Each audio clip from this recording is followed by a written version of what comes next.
नमस्कार. भगवद्गीता भावार्थ या मालिकेमध्ये आपले स्वागत आहे. आज आपण अध्याय 3 मधील श्लोक 26 ते 30 पाहणार आहोत. हे श्लोक आपल्याला कर्तव्य, आदर्श जीवनाचा मार्ग दाखवतात. चला तर श्लोक 26 पाहूया.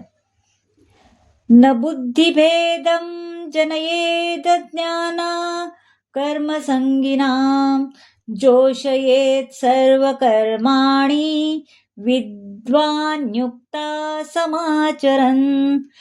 आता या श्लोकात बुद्धिभेदम म्हणजे बुद्धीचे विचलन, जनयेत म्हणजे त्याने करावे, नियत कर्माच्या फलांमध्ये आसक्त असणाऱ्या अज्ञानी मनुष्याचे मन विचलित होऊ नये म्हणून विद्वान व्यक्तीने त्याचे कर्म थांबवण्यास प्रेरित करू नये. या उलट कृष्ण भावनेच्या विकासासाठी सर्व प्रकारच्या कार्यांमध्ये युक्त करावे, त्याचा बुद्धिभेद करू नये. तर सर्व कर्माचे फळ श्रीकृष्णाच्या सेवेमध्ये कसे अर्पण करता येते हे त्याने आपल्या आचरणाद्वारे दाखवून द्यावे. कारण विहित कर्माचे पालन केल्यामुळे प्राप्त होणाऱ्या सर्व फलांची प्राप्ती त्याला प्रत्यक्ष कृष्ण भावनेद्वारा होऊ शकते. आता श्लोक 27 पाहूया. प्रकृते क्रियमाणानि गुणे कर्माणि सर्वशः अहंकार विबुडात्मा कर्ताहमिति मन्यते. यामध्ये मिथ्या अहंकाराच्या प्रभावाने मोहित झालेला आत्मा स्वतःलाच कर्माचा कर्ता समजतो. पण वास्तविकपणे प्रकृतीच्या 3 गुणांद्वारे कर्मे केली जातात. आता पहा, एकाच पातळीवर कार्य करणारे एक कृष्ण भावना भावित मनुष्य आणि दुसरा भौतिक भावनेने प्रभावित झालेला मनुष्य, असे दोघेही वरकरणी एकाच स्तरावर असल्यासारखे दिसतात. परंतु त्यांच्या दोघांच्या स्थितीमध्ये बराच भेद असतो. कारण भौतिक भावनायुक्त मनुष्याला आपणच सर्व गोष्टींचे करता आहोत असं दृढ विश्वास असतो, हो की नाही? पण त्याला माहीत नसतं की शरीराची सर्व यंत्रणाच भगवंताच्या अध्यक्षतेखाली कार्य करते आणि त्याच्या नियंत्रणाखाली तो कार्य करतो, याचे त्याला ज्ञान नसते. अहंकारयुक्त मनुष्य कसा प्रत्येक गोष्टीचे श्रेय स्वतःकडे घेतो, हेच त्याच्या अज्ञानाचे लक्षण असते, हो की नाही? कारण तो मिथ्या अहंकाराने मोहित झालेला असतो. आता श्लोक 28 पाहूया. तत्त्ववित्तु महाबाहो गुणकर्म विभागयो गुणागुणेषु वर्तन्त इति मत्वा न सज्जते. तत्ववित्त म्हणजे परमसत्य जाणणारा.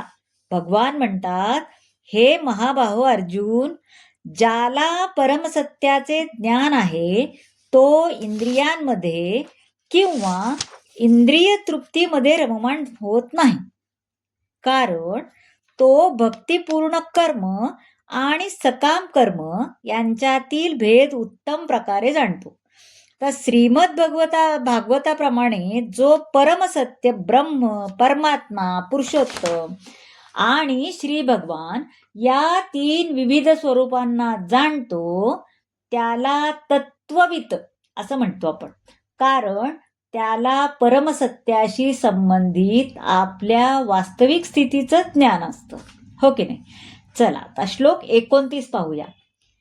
प्रकृतेर गुणसम्मूढा सज्जन्ते गुणकर्मसु तान कृत्सन् विंदो मंदान कृत्स विचालयेत.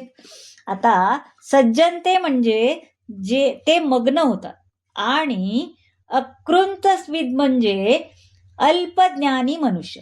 भौतिक प्रकृतीच्या गुणांनी मोहित झाल्यामुळे अज्ञानी लोक भौतिक कर्मात पूर्णपणे मग्न होतात आणि आसक्त होतात. पण असे कर्म करणाऱ्याकडे ज्ञानाचा अभाव असल्यामुळे त्याचे कर्म जरी कनिष्ठ असले तरी ज्ञानी लोकांनी त्यांना विचलित करू नये. अज्ञानी मनुष्यांना कृष्ण भावना भावित कार्याचे महत्व असू शकत नाही ना. म्हणून भगवान श्रीकृष्ण आपल्याला सल्ला देतात की आपण त्यांना विचलित करण्यामध्ये आपला मौल्यवान वेळ वाया घालू नये. पण भक्त हे दयाळू आहेत ना, त्यांना त्यांचा यथार्थ हेतू समजतो. यालाच ते हा धोका तेव्हा पत्करतात. यामुळंच है की नाही. आणि अज्ञानी मनुष्याकडे जाऊन त्याला कृष्ण भावना भावित कर्मामध्ये संलग्न करण्याचा प्रयत्न करतात. आणि खरं तर ते मनुष्यासाठी आवश्यकच आहे, है की नाही. चला श्लोक 30 पाहूया.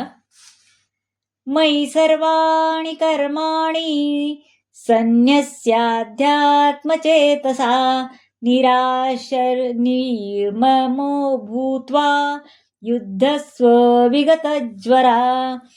आता म्हणून हे अर्जुन, माझ्या पूर्ण ज्ञानाने युक्त होऊन मला तुझी सर्व कर्मे समर्पित करून लाभेच्छा न ठेवता, स्वामित्वाचा दावा न करता, आळस रहित होऊन तू युद्ध कर.